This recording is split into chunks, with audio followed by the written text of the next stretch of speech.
All right, guys, welcome to the WrestleMania post-show, part of the WrestleMania special. Once again, we have basically the same people on that were doing the initial pre-show. I'm Seth Skinner. I'm Bill Harrison. And I'm Tim LeMay. Via Skype, of course. I tried to get a couple more people to come, but nobody wants to pay for a cab. Gary. So we'll roll without him. We got a little bit different of a method of recording. We're still trying to get the hang of the whole Skype thing. So we'll roll with it. Apologies if there are any audio errors or so on and so forth. But we're going to cover WrestleMania, and we'll probably go about 45 minutes talking about Raw as well. So WrestleMania 31. They were in Santa Clara, correct? Yep. Almost, I think it was 70-something thousand, 79,000 was it? 76,000. 76. So that's a solid, I think they broke the attendance record for Levi Stadium. Yeah, apparently it was both the attendance record and the total gross record. And it seems like that's, they do that every year. I mean, it just keeps getting bigger, so. It was the largest revenue, in the black that they've had since the one they had at MetLife Stadium. Yeah. God damn. That's ridiculous. So it started off with two matches on the kickoff show. Started at 5 p.m. I don't think the matches actually started until about 6. Yeah, they saved both of the kickoff matches for the 6 o'clock hour, just trying to file people into the stadium. Yeah, I mean, there still weren't a lot of people there when the initial first match started. But by the time the second match started, it seemed like at least the lower bowl was filling up. So essentially, it was Cesaro and Kidd defending their belts. It was a fatal 4-way tag team. I think it was Los Matadores, the Usos, and was it New Day? Yeah. New Day, yeah. Who got a pretty awesome chant tonight, and I think they're going to go with that. The New Day sucks, or whatever it was. Their color scheme was just terrible. That's going to be their new gimmick is We Suck. Yeah. They're the new Los Matadores. So, yeah, Cesaro and Kidd retain. I kind of expected that. I think we called that one. A lot of it was tough to predict, though, we were wrong on probably 50% of it. Yeah, and I mean, the ones that we were wrong on were the matches that we kind of saw could go either way, but we kind of had a foresight towards WrestleMania 32 that kind of hindered what we thought about 31. And then second match was the Andre the Giant Memorial Battle Royal. Oh, this one hurts to think about. And it came down to the final four was Ryback, right? Ryback, Miz, Mizdow, and Big Show. Yeah, which it was good to see Miz and Mizdow kind of finally get their squaring off point, but it was super sad that it didn't pay off, with the win. Yeah, and the crowd would have went nuts for that because they were really, considering the building wasn't even full yet. It was still pretty loud there. Well, it was a very hot crowd for Mizdow. I cannot understand why they wouldn't just go all the way with that. Yeah, it's a shame, really. The only thing that I can think about is just writing the Big Show into his kind of swan song, because I can't imagine he has more than 1 or 2 years left. And he's always been built as the prototype next Andre the Giant. So without him ever winning that match, I think they kind of ruined that whole aspect. Yeah, and like I said, I think I mentioned it while we were watching it, that they should have had Big Show win it last year and had Cesaro go over this year. Definitely, but I mean, I don't think we could have seen Cesaro taking the nosedive that he did in the tail end of 2014. Right. Remember, he was getting a pumpkin thrown onto his face and being the crap beaten out of him by Dean Ambrose at Halloween, and you knew at that point Cesaro was basically destined for something a lot less. Yeah.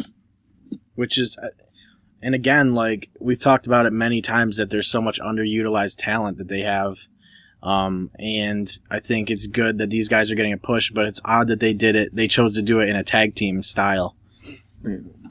I think it's also good for Tyson Kidd because it finally gives him some kind of validity, because his character's kind of been stale for the past, 2-3 years. So then they kicked off the actual show with the Intercontinental Championship ladder match, which had some pretty awesome spots in it. Like the one that sticks out to me is the Dean Ambrose through the ladder. Yeah.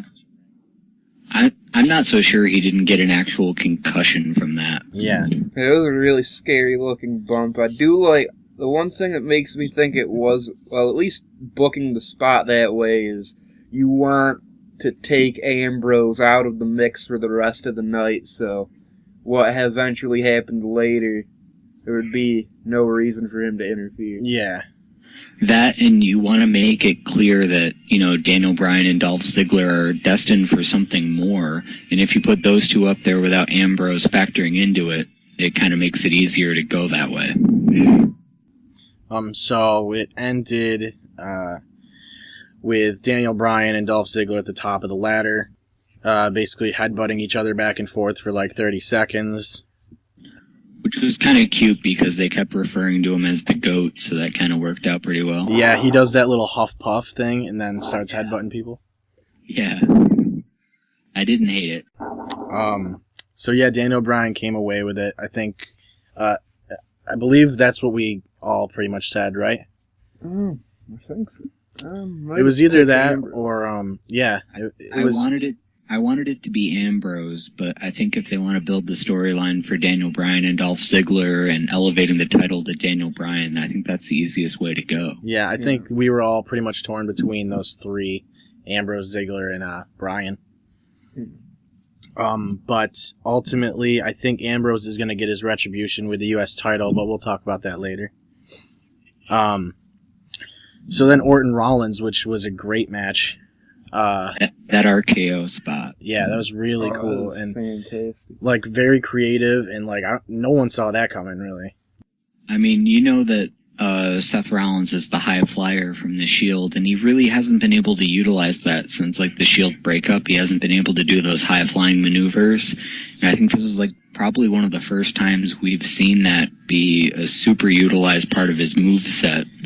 So it's pretty great. I think the only time you really did see him going high risk was the triple threat match with Lesnar and Cena. Yeah, especially. Yeah. Oh, and he was in a cage match too, not long before that, true. with him and Ambrose. Yeah, it was Ambrose. So that had some serious spots too. I mean, they let him do a lot of shit, and people still give him shit because of his gimmick. Well, he's always going to be the greasy heel, so, yeah. I've seen a lot of buzz on social media about that RKO spot maybe being the best RKO ever, and it's certainly up there. I'd say top 3 at worst. Yeah. I mean, we've seen a lot of guys like jump off the top rope and get caught into an RKO, but Randy launched him in the air and then took him back down. Yeah, so I mean, on a scale of 0 to RKO, out of nowhere scale, that's maxed out. Exactly. RKO. So yeah, great match, 5-star match, I thought. And then they moved on to Sting and Triple H, which had a lot of hype around it. The WCW versus WWE sort of thing playing out. This match probably went on for maybe 8 or so minutes before interference. But I think that interference was much needed because although we had Sting come out hot and he was flying, throwing Triple H around and the crowd was really into it, you could see them slow down at like the 5 or 6 minute mark. Oh, yeah. But, I mean, that's just because they're up there in age. But I think ultimately, like, they were still pretty solid as far as their work goes. And Triple H, like, he still doesn't look like he's old. Like, he still looks the same. Like, with the exception of his hair. I mean, he really doesn't look much different. So what happened essentially was DX comes out, and they basically attack Sting. Sting basically cleans house initially. Triple H goes for a pedigree. I think Sting countered that. And they kind of went back and forth for a little while. Eventually, after DX came out, I was like, watch the NWO Wolfpack come out, and fucking, like, a minute later. Hollywood Hogan. Yeah, a minute later, it's like the theme music starts playing. Hogan comes out, Nash comes out, Hall comes out. And they're playing up the DX versus NWO thing, which I thought was cool too. I didn't see any of that coming really. And also Shawn Michaels showed up as well and hit the Sweet Chin Music on Sting, which Sting eventually kicked out of as well. So I thought it was really cool the way they did it. And it was really, I don't think a lot of people were expecting that. I think what was really cool about it was the fact you could hear JBL keep referring to Scott Hall as Razor Ramon, and it just kept drawing out the WCW versus WWE aspect, and that, like, the guys kept crossing both sides of the barriers, but they kept cementing the character as, why are you letting us down? And I thought that was pretty cool. I have to say, I was a little disappointed. It seemed like they were trying to build it up almost as much as Sting trying to get rid of the Authority, and it seemed like they fell back on the WWE versus WCW as a crutch almost. Yeah. And I don't know, I didn't really like the closing segments up to the finish of the match either. I mean, you have Triple H go over Dirty using that half of the sledgehammer, and then you have them shake hands. For what purpose does that serve story-wise? It didn't seem to move anything forward. It was all very self-contradictory. It just left me confused, really. Yeah, I think what the main purpose of it was to, make them both look strong in the process. They wanted Triple H to win simply because the idea of WCW losing, basically. Yeah. But I thought that Sting breaking the sledgehammer with the bat was pretty cool. Yeah. But yeah, like he said, eventually Triple H hits him with the sledgehammer, the good end, and Sting is covered for the 1, 2, 3, and Triple H shakes hands with him at the end, and I'd like to know what he says to him afterwards. I watched it a couple times, but I can't really make out what he's saying. But yeah, I'd like to see what he said to Sting after that. Cause I'm sure it was sincere. A lot of times they really, cause I mean, they've went through a lot. Ultimately, they've both been the face of their, respective franchises. So I thought it was cool that they put Triple H over because one, it plays with the story, and it also wasn't very, a lot of people expected Sting to win, so it's that surprise factor. I think the fact that there was nothing that was decided after the match that had any lasting effect kind of lended its hand to Triple H winning, because it's not like if Sting would have won that would have mattered at all, come today. It's not like the Authority would be out of power or Sting would be some kind of demigod. It was just kind of like a regular grudge match. Yeah.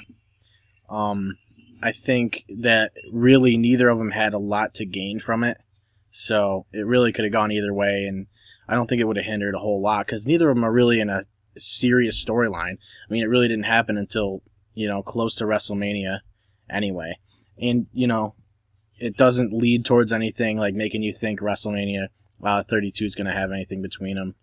And after Raw tonight, we saw Sting talking. We'll talk about that as well. Yeah. But Cena and Rusev for the U.S. title. It's a rematch.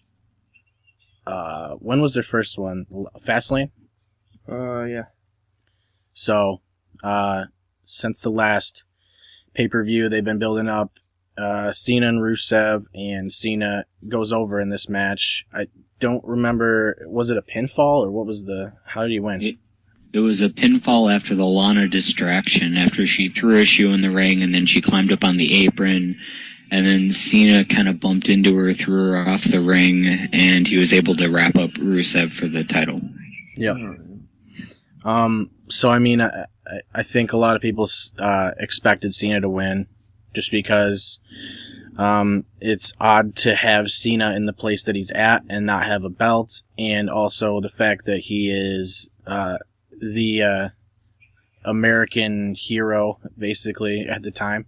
So, and to see Rusev finally lose, that's cool as well. But Rusev went back to his winning ways tonight, and again, we're going to talk about that as well. Yeah. I think it was cool he came in on a tank. Yeah, that was cool. It was one of my favorite WrestleMania entrances I can remember, really. And a lot of...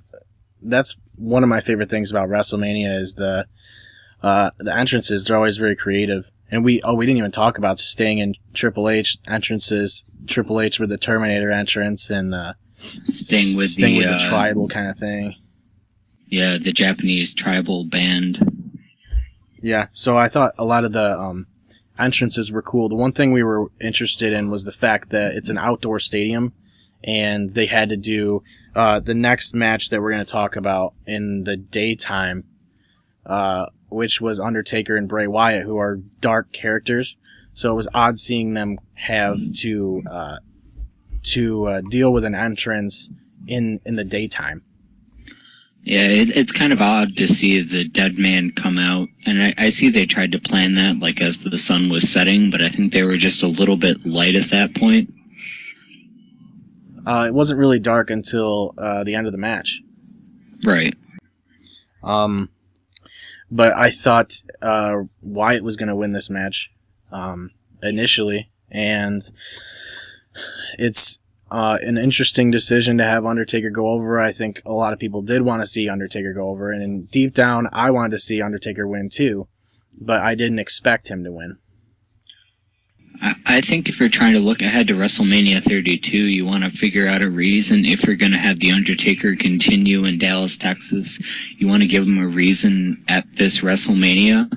And it's almost like the way that he went over pretty clean on Bray Wyatt. So you wonder, like, what's his motivation to continue on a year from now?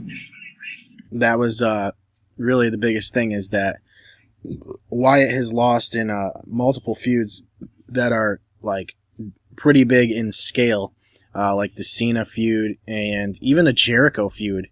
Like, you have big names that are putting Wyatt, like they're burying Wyatt in a sense. But he did have that huge win over Ambrose, which kind of reemerged his character as like the strong Dark Lord. Yeah, but I thought for sure that they would kind of pass the torch to Wyatt. But again, you got to look forward to the next WrestleMania, where most likely you see a retirement match with Undertaker and Sting. That was disappointing. I really felt that Wyatt really needed that win. The entire feud was based on Taker being broken down. Yeah. And so, losing to Taker, it almost sort of diminished that just through the build-up of the feud, it seemed like. Mm-hmm. But I mean, to be honest, we're pretty sure that Wyatt injured himself before the match, so... Yeah. That could have had a lot to do with how limited mobility you saw out of the Eater of Worlds during that match. Yeah, it definitely could have been a better match if he was 100%. But like I said, I thought it was a little odd to see them do it in the daytime. But good match, I guess. I thought it was a pretty good match. Well, holding the pay-per-view out west is a huge risk because when it's starting at 5 o'clock for us on the East Coast, it's 2 o'clock in Los Angeles or Santa Clara where they're holding this.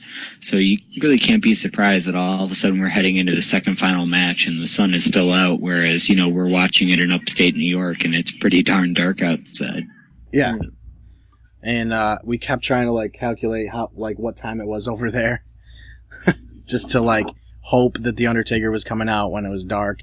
But they still did a good job. I thought Wyatt's entrance was cool. Undertaker's was pretty much, what you'd expect. Him walking really slow. Yeah. I guess that's pretty much all I wanted to say about that match.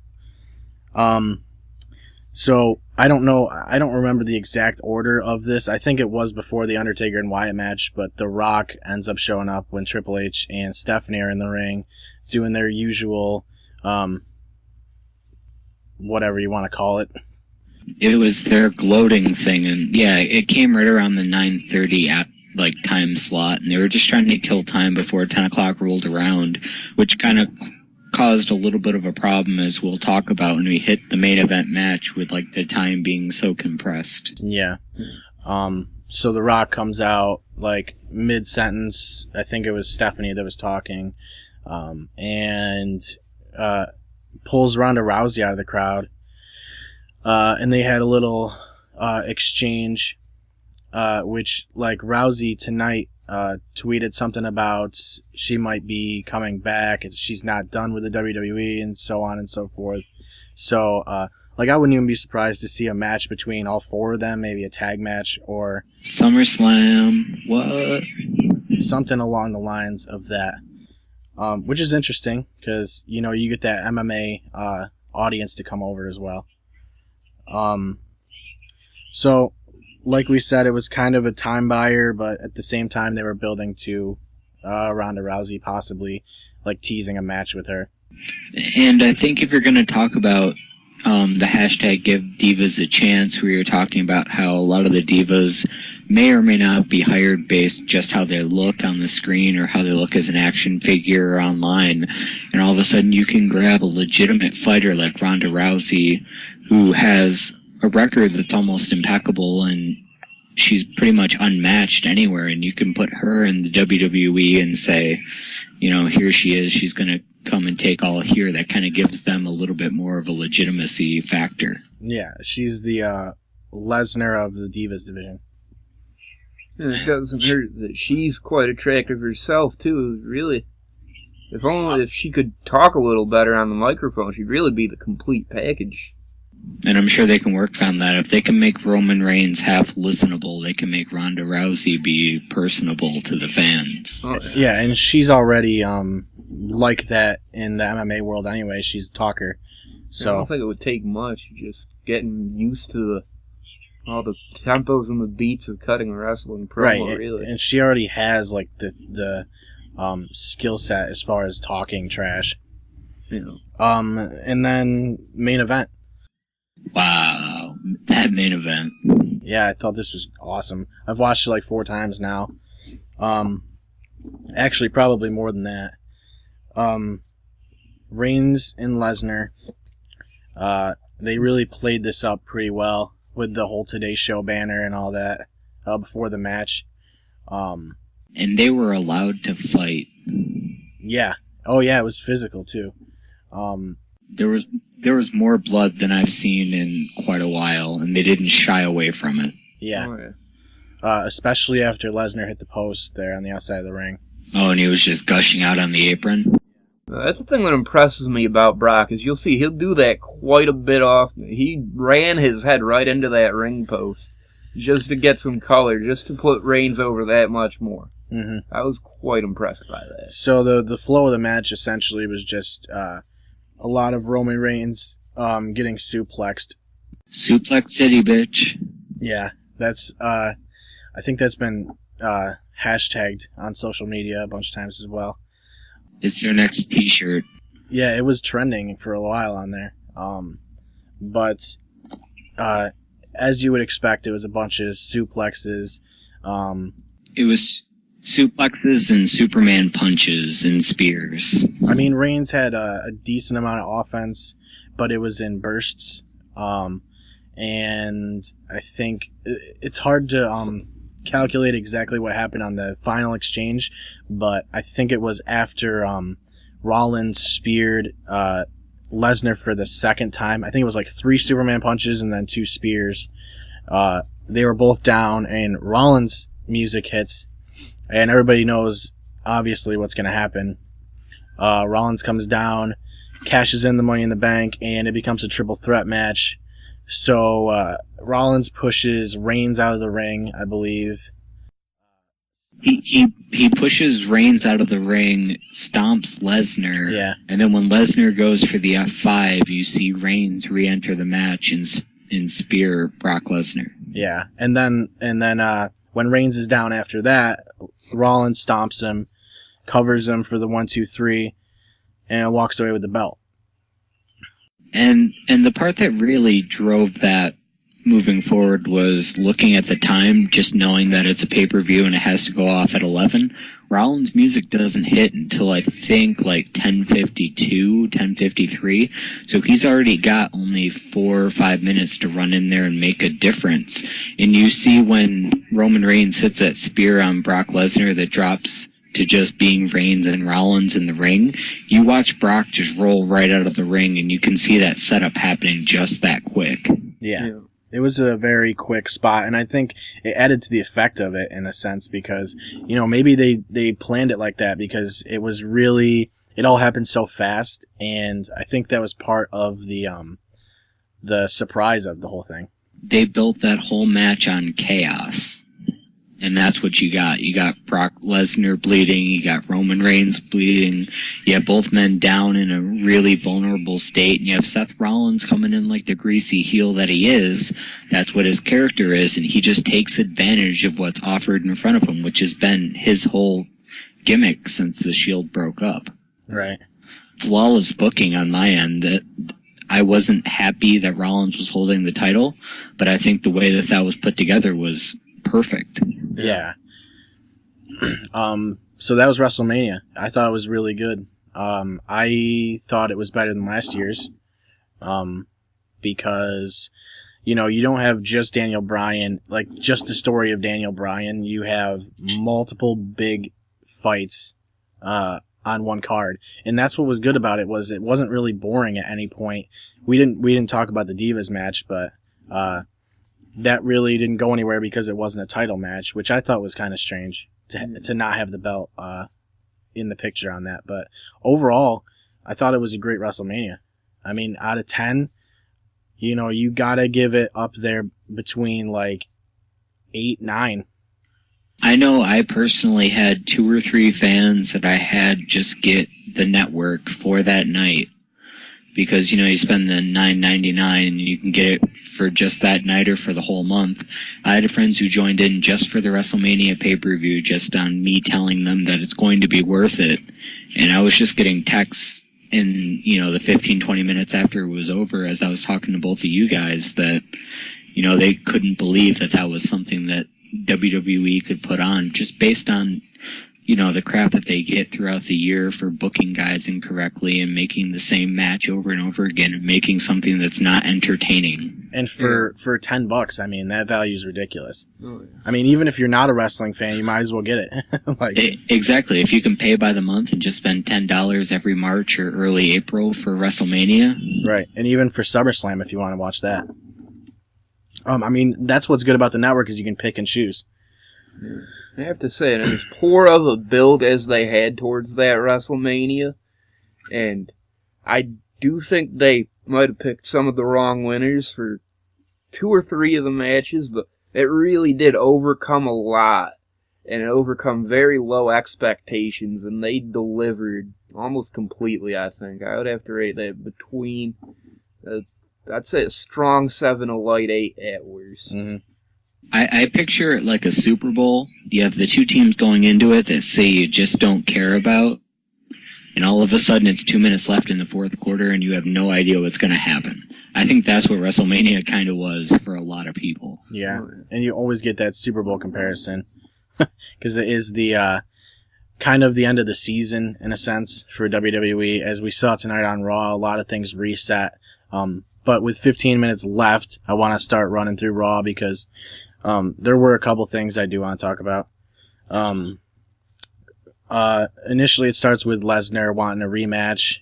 And Rollins backs out like the cowardly heel that he is. Well, that's not yet happened, but... But basically, Lesnar just gets pissed that Rollins runs away.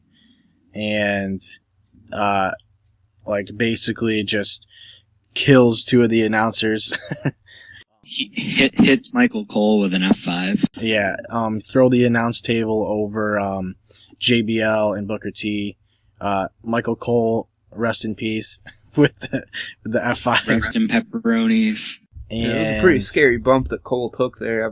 I'm not convinced that the neck injury they put over on him is entirely a work.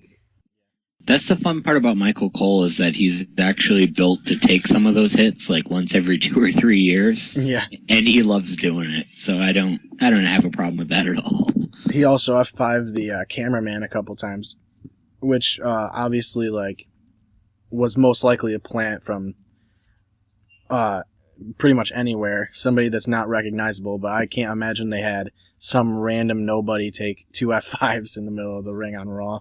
It looked a little bit like Alex Riley. I don't want to fuel any rumors, but It's possible. I'll have to watch it again.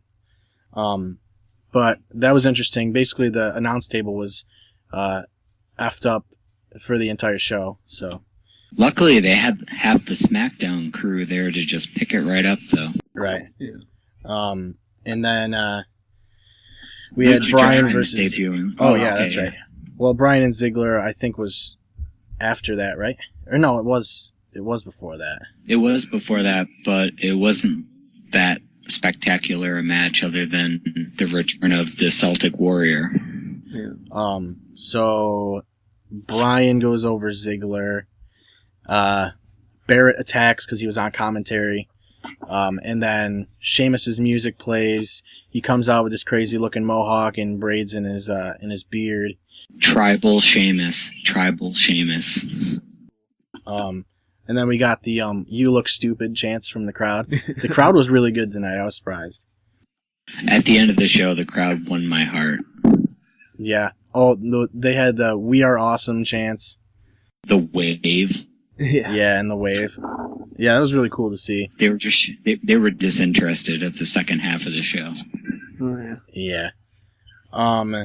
So I can't remember the exact order, but we'll say Lucha Dragons debuted. We also saw a promo for Adrian Neville, who showed up later on in the show. Now known simply as Neville. Yeah. With like a cool ass cape on and such. So we'll see where he goes from that. I think he really made an impact. If nobody's seen him before, and they just saw that, I think they're going to be impressed with what they see. And I tend to think that Kalisto actually had the more impressive debut tonight from the NXT crew. And both of them were very high risk in their debuts. Yeah. Which I think goes in well, because especially when you see Neville come out and he has still the gimmick from NXT where he's the man that gravity forgot, and all he did was throw down high-risk, high-flying maneuvers, and they all landed, and they were all great, and the crowd saw that, okay, we're not going to have a simple grappler go out there and join us from NXT. Yeah, and it's a good change of pace, because you get a lot of guys now that aren't as high risk because of the way WWE's been skewing more towards the safety aspect of their superstars. Yeah. So it's nice to be able to see them do that kind of thing. I think we saw a pile driver too tonight, which wasn't even actually on the live show. It was on the WWE app during a commercial break. I think it was the Daniel Bryan match. Yeah. And then we had Cena Ambrose, which was an open challenge from Cena to defend the U.S. title. Ambrose shows up.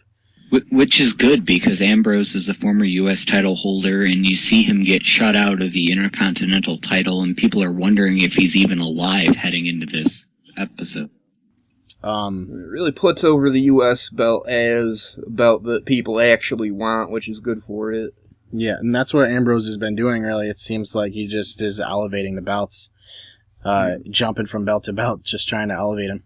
Which just leads to the rumor that, the best of Dean Ambrose is yet to come, which I can't wait for personally. Sadly, overall, I would have to say this was a pretty sloppy match. Ambrose and Cena really did not show a whole lot of chemistry with each other. Well, you could see Ambrose was still definitely lingering from the night before, but But they were both desperately just trying to fill that 15-minute spot. And it's also, I mean, you're training for a long time working on your WrestleMania matches. You're not necessarily thinking about the match after WrestleMania, you know. But I thought it was interesting the way they threw Ambrose in there right after coming off of a different title match. Exactly, but it kind of shows that Ambrose is just desperate to get back into something that people care about. And putting him on both titles just shows he's willing to go anywhere to just get that notoriety. Right, and he's that unpredictable guy that can show up anywhere.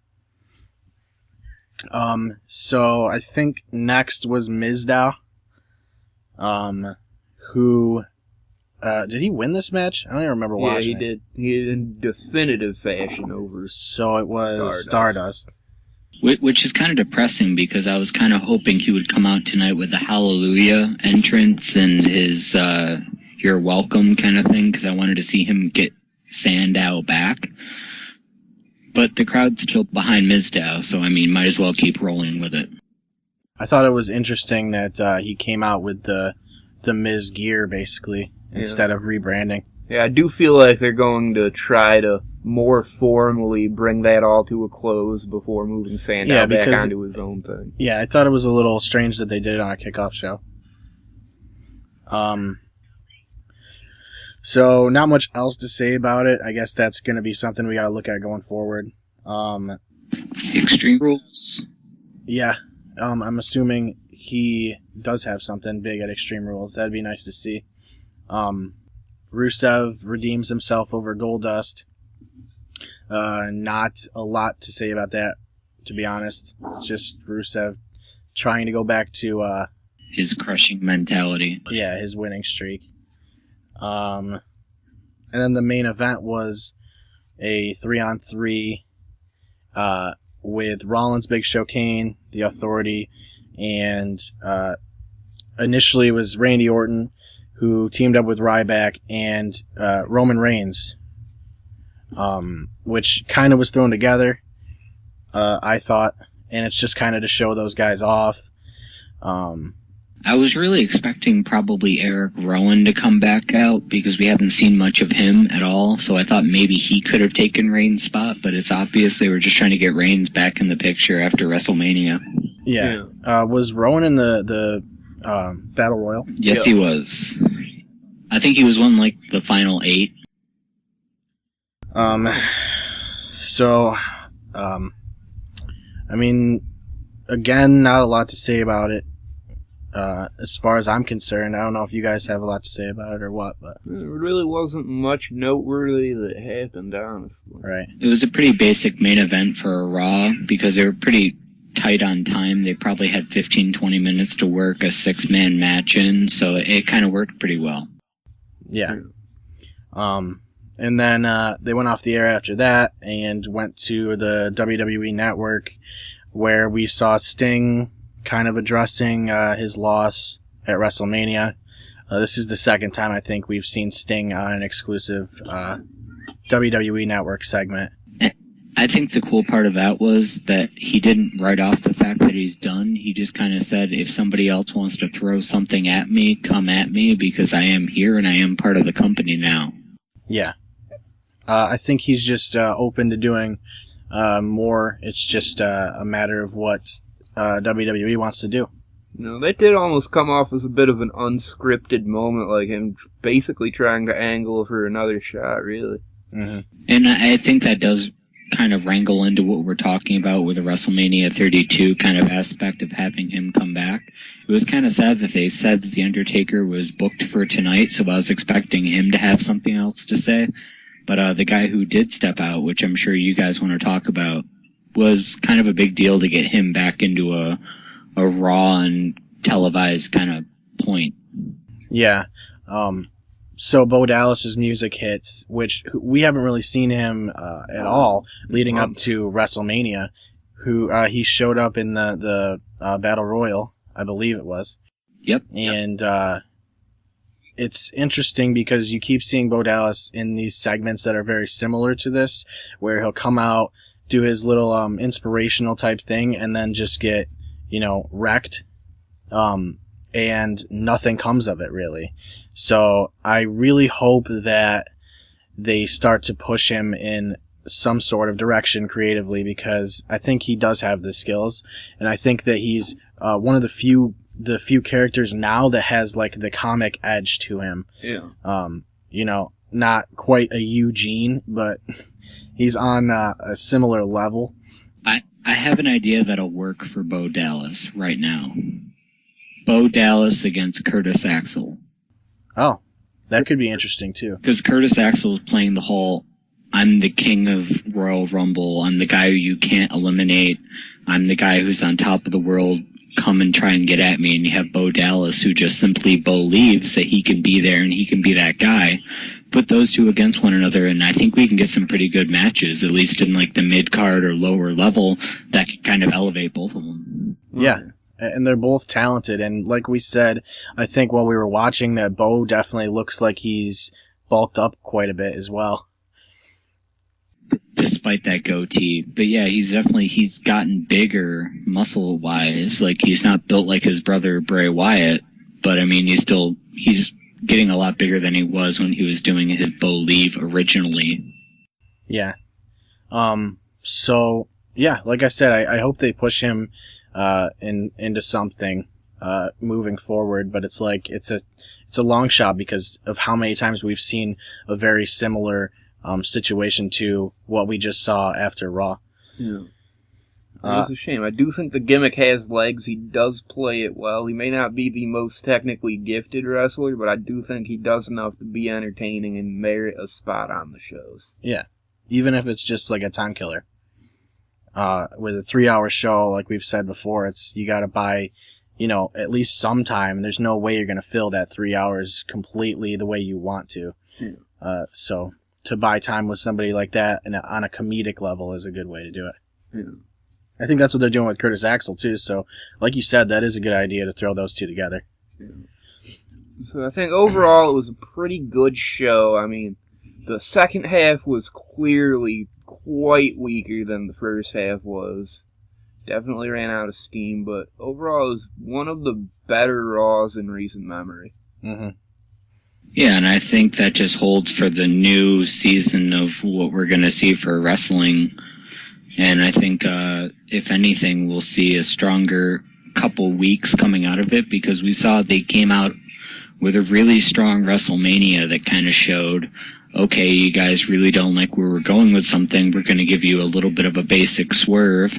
And then tonight, at least for like the first half of the show, you saw, oh crap, could this be a new kind of evolution of the WWE? So hopefully they can continue that and move it forward on SmackDown and the following shows. Mm-hmm. And I mean, their roster is building because they're pulling up guys from NXT. Like we said, Neville, the Lucha Dragons, Sheamus comes back, so the roster's definitely getting larger. So there's a lot of ways they can go with a lot of things now. So it's good to see a reset after WrestleMania, because last year we didn't see that as much as we definitely did this year. Agreed. So with that, we're gonna wrap up the WrestleMania special. It's been fun. I wish that we could add more people, but I think it was pretty fun carrying it with just us three. Oh yeah, pulled through quite nicely. So as always, follow us on Twitter at S-Circle Podcast. We do constantly, we're tweeting results as long as we're watching. I mean, if one of us isn't, the other one is, so we're always taking care of that kind of thing. Like us on Facebook if you haven't already. We try to post as much as we can, and just keep listening, because we'll let you know when our shows are. So again, thank you guys so much, and if you listen to this whole thing, we really appreciate it. Yeah, we'll see you next time, guys. Bye-bye.